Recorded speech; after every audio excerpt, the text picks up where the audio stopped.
ये कहानी एलन नाम की एक ज़हीन आदमी की सच्ची कहानी है। एलन मैथमेटिक्स में, कंप्यूटर साइंस में और बायो में काफी माहिर थे। साथ ही वो खुफिया चीजों की जांच करने में भी काफी अच्छे साइंटिस्ट थे। उन्होंने जंग में अपने मुल्क का भरपूर साथ दिया, हालांकि वो जंग में लड़ने गए भी नहीं थे। ये कैसे हुआ जानते हैं इस कहानी में। तो कहानी शुरू होती है 1951 से, जहाँ पर कोई इंसान पुलिस को फोन करके बताता है कि एलन के घर में चोरी हुई है। पर जब पुलिस छानबीन करने वहाँ आई तो घर की हालत देखकर जरा भी नहीं लग रहा था कि यहाँ चोरी हुई है। घर को चेक करते हुए पुलिस को एलन भी मिल जाता है। तब पुलिस ऑफिसर्स पूछते हैं कि रात को आपके पड़ोसी ने फोन करके बताया कि यहाँ बहुत हंगामा हुआ था क्योंकि चोर चोरी करने आए थे। तो अब आप हमें बताएं कि आखिर यहाँ हुआ क्या था और क्या चोरी हुआ है आपके घर से, आप बताएं, फिर हम उस इंसान को ढूंढ निकालेंगे। तब एलन मुस्कुराते हुए कहने लगा कि मुझे नहीं लगता आप उसे ढूंढ पाएंगे, यहाँ तक कि वो आपकी नजरों के सामने आ जाए तो भी। तो इस बात को छोड़ें और यहाँ से जाएं। लेकिन हाँ, प्लीज बेहतर होगा कि किसी सफाई वाले को भेज दीजिएगा क्योंकि घर में बहुत गंद फैला हुआ है। ये सुनकर दोनों ऑफिसर्स वहाँ से चले गए, पर एक को लग रहा था कि एलन जरूर हमसे कुछ छुपा रहे हैं। और फिर इसी के साथ ये कहानी चली जाती है फ्लैशबैक इन्हें गुजरे हुए वक्त में। और ये टाइम होता है 1939 का, यानी वो वक्त जब जर्मनी की वजह से दूसरी जंग शुरू हो गई थी और ब्रिटिश ने यानी इन लोगों के मुल्क ने भी जर्मनी के खिलाफ जंग का ऐलान कर दिया था। तो इसी वजह से दोनों मुल्कों की बहुत सारे खुफिया प्रोजेक्ट्स चलना शुरू हो जाते हैं। अब एलन गवर्नमेंट के एक ऑफिस जाते हैं जहाँ पर इनकी आर्मी के कुछ खुफिया प्रोजेक्ट्स चल रहे थे। यहाँ वो इन प्रोजेक्ट्स की हेड जो सबसे सीनियर थे उनसे मिलते हैं जो एक कमांडर थे। असल में ये कमांडर जॉब के लिए एक ऐसे आदमी की तलाश कर रहे थे जो जर्मन के खुफिया मैसेजेस जो कोड्स की शक्ल में होते हैं उन्हें डिकोड कर सके, यानी जुबान की सूरत में उसे बदल सके, उन्हें सुलझा सके, उनका सही मतलब बता सके। और आज यहाँ इस जॉब के लिए एलन इंटरव्यू देने आए थे। पर जब कमांडर को पता चला कि एलन को जर्मनी की जुबान का एक लफ्ज भी नहीं आता तो वो उसे वहाँ से निकालने का सोचता है, जिसके लिए वो अपने साथी को वहाँ बुलाता है। पर जैसे एलन एक मशीन का नाम लेते हैं जो कोड्स को डिकोड करती है तो कमांडर रुक जाते हैं, उसे बाहर नहीं निकलवाते। असल में एलन ने जिस मशीन का नाम लिया था उसके जरिए हिटलर इन्हें जर्मनी के सोल्जर्स आपस में ये मैसेजेस भेजते हैं कि कब, कहाँ और कैसे हमला करना है। एलन कमांडर को कहती है कि जर्मन्स उस मशीन के जरिए आपस में जो मैसेजेस भेजते हैं वो एक पजल गेम की तरह है और मुझे पजल सुलझाना बहुत पसंद है। जिस पर कमांडर का जवाब था, मगर ये पजल सुलझाना नामुमकिन है, दुनिया का कोई भी मुल्क आज तक इस पजल को नहीं सुलझा पाया। एलन बोला, ओके ठीक है, मुझे सुलझाने दीजिए और फिर देखिएगा। जिसके बाद वो एलन को 5 लोगों से मिलवाते हैं क्योंकि ये एक पूरी टीम है जिन्हें एलन के साथ अब काम करना था। यहाँ वो मशीन भी थी जिसे दिखाते हुए कमांडर बताते हैं कि यही वो मशीन है जिसके जरिए जर्मन्स मैसेजेस भेजते हैं और अगर हमें उनके मैसेजेस को समझना है तो पहले हमें इस मशीन को समझना होगा। वो ये भी बताते हैं कि जर्मन सोल्जर्स हर सुबह 6 बजे इस मशीन के जरिए मैसेजेस भेजते हैं। फिर जैसे रात के 12 बजते हैं वो इस मशीन की सेटिंग्स को पूरी तरह बदल के रख देते हैं। तो इस तरह मैसेजेस समझने के लिए हमारे पास तकरीबन 18 घंटे होते हैं, जिनके लिए इस मशीन को अच्छे से जानना बहुत जरूरी है। पर ये काम बहुत मुश्किल था क्योंकि ये दिखने में छोटी सी मशीन थी, पर इसकी सेटिंग्स 159 मिलियन थी, जिसे जाहिर है समझना सबके लिए तकरीबन नामुमकिन था। अब तभी यहाँ चीफ ऑफिसर आते हैं जो बताते हैं कि इस मशीन की मैसेजेस की वजह से हमारे मुल्क के बहुत सारे लोग हर रोज मारे जा रहे हैं। वो एलन को बताता है कि जितनी देर मुझे आपसे बात करने में हुई इतनी देर में हमारे मुल्क के 4 लोग मारे गए हैं। तो आप अंदाजा लगा लें कि इस वजह से हम हर रोज कितने लोगों को खोते हैं। जिसके बाद से ये लोग उस मशीन की मैसेजेस को डिकोड करने के काम पर लग जाते हैं। तब हिसाब किताब करके ये चीज सामने आती है कि क्योंकि इसके 159 मिलियन सेटिंग्स हैं, तो अगर ये हर सेटिंग को चेक करने लग जाए तो इसे डिकोड करने में इन्हें 20 मिलियन साल लग जाएंगे। अब यहाँ हर कोई अपने अपने तरीके से काम करने लगा था। इनमें से कुछ मैसेजेस को डिकोड कर भी लेते हैं और जब इस बारे में वो एलन को बताते हैं तो वो कहते हैं कि ज्यादा खुश ना हो, अगर तुमने ये डिकोड कर ली है तो ये बस एक इत्तेफाक है क्योंकि एक बंद घड़ी भी दिन में 2 बार तो टाइम ठीक से बता ही देती है। जिसे सुनकर वो बहुत हैरान हुए क्योंकि एलन की बात सच थी, ये सच में बस एक इत्तेफाक था। एलन बताते हैं कि मैं एक ऐसी मशीन बनाने जा रहा हूँ जो हर एक कोड को मैसेज को बिल्कुल सही से डिकोड करके बताएगी। यहाँ हम नोटिस कर लेते हैं कि एलन के काम करने के तरीके से, उनके बोलने के तरीके की वजह से उनके साथ काम करने वाले लोग बिल्कुल भी खुश नहीं होते। उन्हें लगता है कि वो बहुत ज्यादा रूड हैं, यानी अच्छे से बात न करने वाले, गुस्से और अपने मूड में ही रहने वाले हैं। अब मशीन बनाने के लिए एलन ने पूरा नक्शा तैयार कर लिया था जिसका सामान अब उसे चाहिए था और इस चीज की जब वो मांग करते हैं तो उनके यूनिट का हेड साफ साफ मना कर देता है।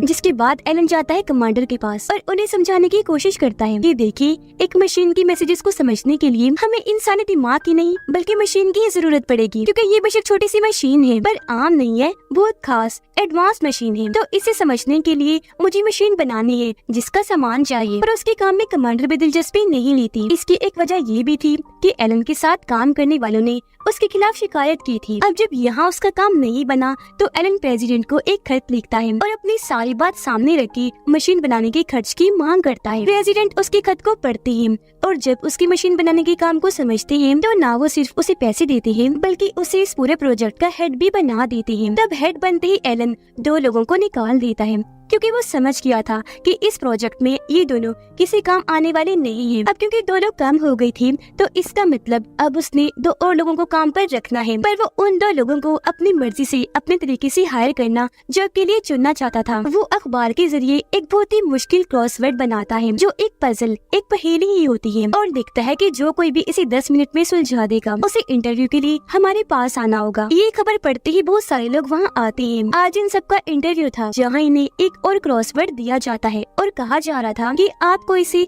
6 मिनट में सुलझाना होगा। उन इतने सारे लोगों में यहाँ सिर्फ 2 ही लोग थे जो इसे 6 मिनट में सुलझा देते हैं, एक लड़का और एक लड़की, जिन्हें अलग बुलाया जाता है और इन्हें समझाया जा रहा था कि ये काम बहुत ही खुफिया है, तो इसके बारे में आप कभी भी किसी से भी डिस्कस नहीं करेंगे। फिर जब इन दोनों की ज्वाइनिंग थी, इन्हें जब से काम पर आना शुरू करना था, उस दिन लड़का तो आ जाता है पर लड़की नहीं आती, जिसका नाम जॉन होता है। वजह जानने के लिए एलन जब उनके घर गया तो पता चला कि जॉन को उसकी मॉम डैड ऐसी नौकरी के लिए इजाजत नहीं दे रही जहाँ सिर्फ मर्द ही काम करते हैं। लेकिन एलन तो किसी भी कीमत पर जॉन को अपने साथ चाहता था, क्योंकि वो इतनी ज़हीन थी कि उसने बस 5.5 मिनट में पजल को सुलझा लिया था। एलन जॉन को समझाता है कि हमारे टाउन में बहुत सारी लड़कियां हैं जो एक साथ रहती हैं, अगर तुम चाहो तो उनके साथ रहकर वहाँ से ही काम कर सकती हो। अभी हम देख पाते हैं कि जॉन बहुत ज़हीन है, लेकिन उसे फिर भी खुद पर इतना भरोसा नहीं है, क्योंकि उसने मैथ में टॉप किया था पर फिर भी उसे स्कॉलरशिप नहीं मिली। वो एलन से पूछती है कि आखिर तुम मेरी मदद क्यों करना चाहते हो। वो जवाब देता है क्योंकि कभी कभी दुनिया जिसे आम समझती है वो इंसान कोई ऐसा काम कर जाता है जो कोई नहीं कर सकता। दरअसल एलन की बचपन का एक दोस्त था जिसका नाम क्रिस्टोफर था। उसने एलन की जिंदगी में अहम किरदार अदा किया था और बिल्कुल ये बात उसने एलन को कही थी। और क्रिस्टोफर ही एलन का वो दोस्त था जिसने उसे कोडिंग की जुबान सिखाई और खुफिया मैसेजेस को कैसे सुलझाना है सब सिखाया। अब स्कूल में जहाँ सारे बच्चे एलन को परेशान करते थे, वहाँ क्रिस्टोफर उसे संभालता, उसका ध्यान रखता था और उस पर बहुत भरोसा किया करता था, जिस वजह से एलन के दिल में उसके लिए जगह बनने लगी। वो उसे पसंद करना शुरू हो गया। अब दिखाया गया कि इनकी मशीन बनने में टाइम लगातार बढ़ता ही जा रहा है और 18 घंटों में इन्हें जो कोड छुपा हुआ मैसेज मिलता है वो 12 बजते ही खत्म हो जाता है, क्योंकि उस मैसेज में जो भी होता है 12 बजे तक जर्मन्स वो काम कर चुकी होती है। साथ ही जर्मन्स अपनी मशीन की सेटिंग्स को भी बदल देती है। अब एलन जो मशीन बनाना चाहता है, अगर वो बन गई तो इनका सारा मसला हल हो जाएगा, क्योंकि वो मशीन हर रोज खुद ही अपनी प्रोग्रामिंग, अपनी सेटिंग बदल कर इनके सारे मैसेजेस को डिकोड करके बता देगी कि जर्मन्स का क्या प्लान है, वो कब कहाँ क्या करने वाली है। मशीन बनाने का प्रोसेस उसका शुरू ही था और वो अपनी मशीन का नाम क्रिस्टोफर यानी अपने दोस्त के नाम पर रखता है। अब एक दिन जब एलन जॉन के साथ होटल में बैठा था तो वो उसे समझाती है कि आपको अपनी टीम के साथ मिलकर काम करना चाहिए, ऐसे तो वो तुम्हारी मदद नहीं करेंगी, क्योंकि तुम्हारे बर्ताव की वजह से वो तुम्हें पसंद नहीं करती। अब उसके समझाने की वजह से अगले दिन एलन सबके लिए सेब लेकर जाता है, जो देखकर उसकी टीम को बहुत हैरानी हुई, क्योंकि वो तो किसी से सीधे मुंह बात तक नहीं करता। और आज ये उसके अंदर अच्छा बदलाव था, जिसे देखकर उसकी टीम खुश हुई और आज से ही उसका साथ देना शुरू कर देती है। अब उसकी टीम का एक लड़का जो पहले उनका हेड हुआ करता था, वो एलन को एक पेपर देता है जिस पर एलन ने जो मशीन बनाई है उसकी सेटिंग्स बदलने का तरीका था। वो कहता है कि मशीन की सेटिंग्स को इस तरह से बदलो, वो और जल्दी काम करना शुरू हो जाएगी। एलन ऐसे ही करता है, मशीन को इस तरह से ही बदलता है जिससे वो चलना शुरू हो जाती है, पर इसका कोई फायदा नहीं होता क्योंकि वो मैसेजेस को रिकॉर्ड नहीं कर पाती। दूसरी तरफ हिटलर, इन्हें जर्मनी की आर्मी ने हर तरफ तबाही मचा दी थी, सब कुछ तहस नहस करके रख दिया था। वो पूरे यूरोप में फैल चुके थे और ये यहाँ उन मैसेजेस को डिकोड करने में पूरी तरह से नाकाम थी जो जर्मन सोल्जर्स हमला करने के लिए एक दूसरे को भेज रहे थे। अब एलन की इस प्रोजेक्ट की वजह से गवर्नमेंट काफी परेशान थी, क्योंकि इस काम के लिए वो उसे पहले ही 85 लाख दे चुके थे, जिसका कोई भी फायदा नहीं हो पाया था। इसलिए कमांडर अपने सोल्जर्स के साथ एलन के पास आते हैं और उसे कहते हैं कि आज से तुम्हें जो इस प्रोजेक्ट के लिए पैसे दिए जा रहे थे वो रोके जाते हैं और तुम्हें भी इस काम से हटाया जाता है, और आज से ये ये प्रोजेक्ट बंद कर दिया गया है। फिर वो अपने सोल्जर्स को कहती है कि इसी वक्त एलन को यहाँ से बाहर निकाल दो। और जब सोल्जर्स उसे ले जाने वाली थी तो तभी यहाँ एलन की टीम आ जाती है, जो कमांडर को कहती है कि अगर आप एलन को निकाल रही है तो हमें भी निकाल दीजिए। फिर वो यकीन दिलाती है कि एलन की मशीन काम करती है, आप हमें 6 महीने का टाइम दें, हम सारे मैसेजेस को डिकोड करके आपको दिखा देंगे। कमांडर कहते हैं कि 6 महीने का नहीं, मैं तुम्हें 1 महीने का टाइम दे रहा हूँ। अगर इसके बाद भी इस मशीन ने काम नहीं किया तो मैं तुम में से किसी को भी यहाँ नहीं देखना चाहूंगा, सबको ही निकाल दूंगा। जो कहकर वो यहाँ से चला जाता है। अब जॉन को उसके घर वाले वापस बुला रहे थे क्योंकि वो 25 साल की हो गई थी और उसके घर वाले अब उसकी शादी करना चाहती थी। यहाँ वो एलन को बता देती है कि मैं घर जा रही हूँ क्योंकि मेरी फैमिली बुला रही है, वो मेरी शादी करना चाहती है। ये सुनकर एलन खुद उसे शादी के लिए कह देता है कि मैं तुमसे शादी करूंगा, तुम करोगे मुझसे शादी। दरअसल एलन ये कभी नहीं चाहता था कि वो वापस जाए। वो शादी के लिए मान गई और इन दोनों का रिश्ता पक्का हो जाता है, ये एक हो गई। फिर जब ये पार्टी करती है तो वहाँ एलन अपने दोस्त यानी अपने टीम के एक मेंबर से पूछता है कि क्या हो अगर मैं जॉन से प्यार भरा बर्ताव ना करूं। उसका दोस्त कहता है कि जानता हूँ तुम ऐसा क्यों कह रही हो, क्योंकि तुम्हें मर्द पसंद है ना। जिस बात को एलन मान लेता है कि हाँ, मुझे औरतों की बजाय मर्दों में दिलचस्पी है और मेरे माजी में बहुत सारे मर्दों के साथ ताल्लुक रहे भी है, मुझे इस बात का एहसास है। तो मैं ये सारी बात अपने मंगेतर जॉन को बता देता हूँ, जिस पर फौरन उसका दोस्त मना कर देता है कि कभी ना करना ऐसा, क्योंकि एक औरत ये चीज कभी बर्दाश्त नहीं करती। जिस पर एलन ऐसे करता है और अपने मंगेतर जॉन को वो कुछ नहीं बताता। अब एक दिन जब एलन, जॉन और इनकी दोस्त एक बार में थे तो वहाँ जॉन की दोस्त मजाक मजाक में कह देती है कि मुझे शायद किसी से प्यार हो गया है और वो लड़का जर्मन है। असल में जर्मन की रेडियो टावर से जो सिग्नल्स भेजे जाते हैं, ये लड़की उन पर नजर रखती है, उन्हें रिकॉर्ड करती है। वो बताती है कि मुझे वो मैसेजेस भेजने वाले से प्यार तो हो गया है पर शायद उसकी कोई दोस्त है। एलन हैरानी से पूछता है कि तुम्हें क्यों लगता है कि उसकी कोई दोस्त है। तो वो बताती है क्योंकि वो अपना मैसेज हमेशा 5 लफ्जों से शुरू करता है, CILLY यानी सिली। तो मुझे लगता है कि उसकी सिली नाम की कोई दोस्त है। ये सुनकर एलन मुस्कुरा दिया, बोलता है ओ गॉड, प्यार ने जर्मन्स को मरवा दिया। जिसके बाद वो भागकर उस जगह जाता है जहाँ उसकी मशीन है। उसके साथ बाकी लोग भी आ गए। एलन सबको बताता है कि अगर मेरी मशीन यानी क्रिस्टोफर को कुछ अल्फाज पहले से ही पता हूँ तो वो उनकी मदद से खुद ये अल्फाज बना सकती है। अब हर रोज सुबह जो मैसेज भेजा जाता है उसमें आसमान, मौसम की रिपोर्ट और हिटलर जिंदाबाद कहा जाता है। अब आसमान, मौसम की रिपोर्ट और हिटलर जिंदाबाद में जितने भी अल्फाज है, इन्हें पहले से ही पता है कि वो कहाँ हैं। जिन सब अल्फाजों को वो मशीन में फिट करके मशीन चला देते हैं। कुछ देर चलने के बाद मशीन रुक जाती है और अब इनके पास सारे अल्फाबेट्स यानी ABC के अल्फाज एक ऑर्डर में, एक तरतीब में आ जाते हैं। जैसे अगर उन्होंने A की जगह B का इस्तेमाल किया तो इन्हें पता चल गया कि B का मतलब A है। अब इस बड़े मसले को समझने के बाद ये उस जगह पर जाते हैं जहाँ छोटी मशीन है और आज सुबह 6 बजे का जो मैसेज था, ये इन अल्फाजों की मदद से उसे डिकोड करने में कामयाब हो जाते हैं, जिससे इन्हें पता चल गया था कि आज सुबह का मैसेज क्या था। अब अपनी इस इतनी बड़ी कामयाबी की वजह से वो लोग बहुत खुश हो जाते हैं। इनकी मेहनत रंग ले आई थी तो बहुत जज्बाती होकर रोने भी लगते हैं। फिर जैसे अगली सुबह 6 बजे का मैसेज आता है तो ये उसे भी रिकॉर्ड कर लेती है, जिससे इन्हें पता चल गया था कि आज जर्मन कहाँ हमला करने वाले हैं, जहाँ पर बहुत सारे लोग हैं जो सब के सब मारे जाएंगे। अब इस बारे में जब उसका दोस्त फोन करके कमांडर को बताने लगता है तो एलन उसे मना कर देता है कि प्लीज मत करो ऐसा, और फोन उठाकर पटक देता है। ये देखकर उसके दोस्त को गुस्सा आ गया और वो एलन के मुंह पर जोरदार मुक्का मारता है क्योंकि वो इस हमले को रोकना चाहता है, क्योंकि वहाँ पर बहुत सारे बेकसूर मासूम लोग हैं। तब एलन उसे कहता है कि अगर हमने ये बात कमांडर को बता दी तो वो इस हमले को रुकवा देगा, जिससे जर्मन समझ जाएंगे कि मशीन्स के जरिए कोड्स की सूरत में वो जो मैसेजेस भेजते हैं उसका सुलझाव, उसका तोड़ हमारे पास है, यानी हम उनके कोड्स की जुबान को जानते हैं, जिससे वो लोग एक ही हफ्ते में मशीन की सारी जुबान, सारी प्रोग्रामिंग को बदल के रख देंगे और हम कभी भी फिर उनकी मैसेजेस को डिकोड नहीं कर पाएंगे। अब जहाँ हमला होने वाला था वहाँ पर इनकी टीम के एक मेंबर का भाई भी था, इसलिए वो लड़का कहता है कि वहाँ मेरा भाई है, कैसे भी करके इस हमले को रुकवाया जाए। जिस पर एलन कहता है कि नहीं, आई एम सॉरी, हम ऐसा नहीं कर सकते क्योंकि यहाँ हम सब अपने मुल्क के लिए काम कर रहे हैं, हमारे पर्सनल आपसे जिस बात किया है यहाँ उनकी कोई अहमियत नहीं। अब कुछ ही देर बाद उस जगह पर हमला हो जाता है, वहाँ इतनी तबाही मची कि सारे ही लोग मारे जाते हैं। फिर एलन चीफ ऑफिसर से मिलता है और उन्हें बताता है कि हमने सभी मैसेजेस को डिकोड करने का तरीका ढूंढ लिया है, पर हाँ, हम सभी हमलों को नहीं रोक सकते क्योंकि ऐसे जर्मन्स को शक हो जाएगा कि हमने उनकी छोटी मशीन की मैसेजेस को डिकोड करना सीख लिया है। जिसके बाद वो उसकी सेटिंग्स जुबान, प्रोग्रामिंग सब कुछ बदल के रख देंगे। और हाँ, हम जिन जिन हमलों को भी रोकेंगे, आपको उन सबकी एक झूठी कहानी बनानी पड़ेगी, जो कहानी आप जर्मन तक पहुंचाएंगे, ताकि उन्हें ये लगे कि हमें जितनी भी जानकारियाँ मिलती है वो दूसरे जरियों से मिलती है। उन्हें कभी भी इस बात का शक नहीं होना चाहिए कि हमने उनके मैसेजेस को समझ लिया, उनकी मशीन का तोड़ बना लिया है। यहाँ तक कि इस बात का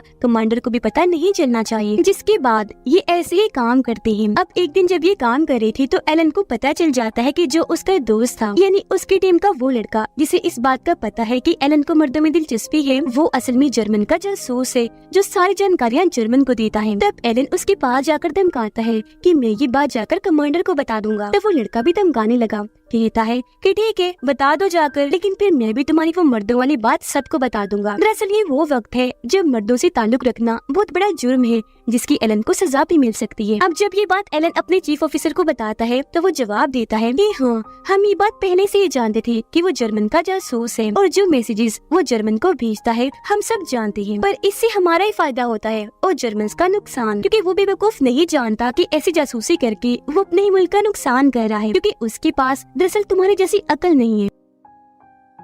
अब एलन अपनी मंगेतर जॉन को कहता है कि तुम्हें यहाँ से चले जाना चाहिए क्योंकि तुम्हारी जान को खतरा है। तुम ऐसा करो, अपने मॉम डैड के घर चली जाओ। पर वो मना कर देती है, ये कहती है कि नहीं, मैं कहीं नहीं जा रही, तुम्हारे साथ रहूंगी क्योंकि मैं तुमसे प्यार करती हूँ। यहाँ एलन उसे बता देता है कि मैं मर्दों को पसंद करता हूँ, उनसे मेरा ताल्लुक भी रहा है। फिर वो कहती है जानती हूँ, शक भी था मुझे पहले से, पर फिर भी मैं तुम्हारे साथ रहना चाहूंगी। मैं तुमसे प्यार करती हूँ और मैंने तुम्हें माफ कर दिया, मुझे तुम्हारी फिक्र है। तब एलन जवाब देता है, पर मैं तो तुमसे प्यार नहीं करता, मैंने तुमसे मंगनी रिश्ता पक्का इसलिए किया ताकि तुम यहाँ रुककर हमारी मदद कर सको, बस इससे ज्यादा और कुछ नहीं। इस बात से जॉन को बहुत दुख हुआ और उसे इतना गुस्सा आता है कि वो एलन के मुंह पर जोरदार थप्पड़ मारती है और कहती है कि तुम बहुत बुरे हो, तुम्हारे बारे में दूसरे लोग जो भी कहते हैं सब बिल्कुल सच है, तुम सच में खुद गर्ज एक घमंडी इंसान हो। इतना कहकर वो यहाँ से चली जाती है। और फिर ऐसे एलन अगले 2 सालों तक जर्मन्स की मैसेजेस को डिकोड करता रहा जो वो अपने सोल्जर्स को हमला करने के लिए भेजते थे। एलन की टीम ये फैसला करती है कि किन हमलों को होने देना है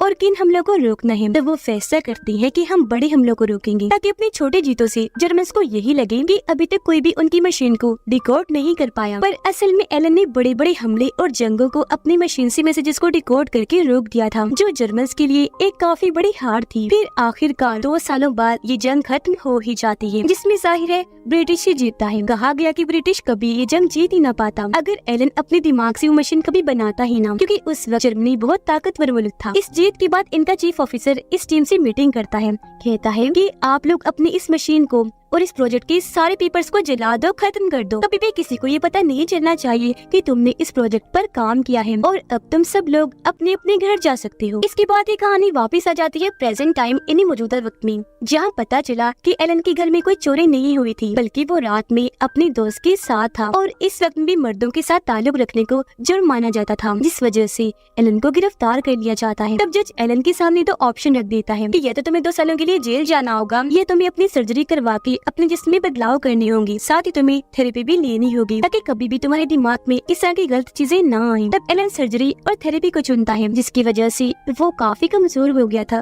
क्योंकि इसके नुकसान भी होते हैं। फिर एक दिन जब जॉन उससे मिलने आती है तो देखती है कि वो काफी कमजोर और जज्बाती रहने लगा, इसीलिए उसे मशवरा देती है कि तुम्हें अकेले नहीं रहना चाहिए। इस पर वो जवाब देता है कि मैं कभी अकेला था ही नहीं, मेरे साथ मेरे दोस्त की यादें मशीन की सूरत में हमेशा मेरे साथ हैं, क्योंकि दोनों का ही नाम क्रिस्टोफर है। अब जॉन को उसके लिए बहुत हमदर्दी हो रही थी क्योंकि उसकी हालत ठीक नहीं। वो उसे बताती है कि आज इस ट्रेन में मैं आई वो एक शहर से गुजरी और अगर तुम ना होती तो वो शहर कभी होता ही ना, क्योंकि जर्मन्स को नाकाम करके तुमने जितने भी शहरों को बचाया है उनमें वो शहर भी शामिल है। वो उसे समझाती है कि तुमने हजारों लाखों लोगों की जान बचाई तो तुम कोई आम नहीं हो, बहुत खास हो। और कभी कभी लोग जिस इंसान को काबिल नहीं समझते वो ऐसे काम कर जाते हैं जो कोई नहीं कर सकता। ये वही बात जो बचपन में क्रिस्टोफर ने एलन से कही थी, फिर एलन ने जॉन से और आज जॉन उसके साथ करी थी। इस बात से एलन को तसल्ली तो मिली, पर अपने इलाज के दौरान ही वो कूदकर अपनी जान ले लेता है, जिस वक्त उसकी उम्र तकरीबन 41 साल थी। फिर उनकी मौत के कुछ सालों बाद उनके ऊपर लगे हुए सारे इल्जामात को हटा दिया गया और उनके काम की वजह से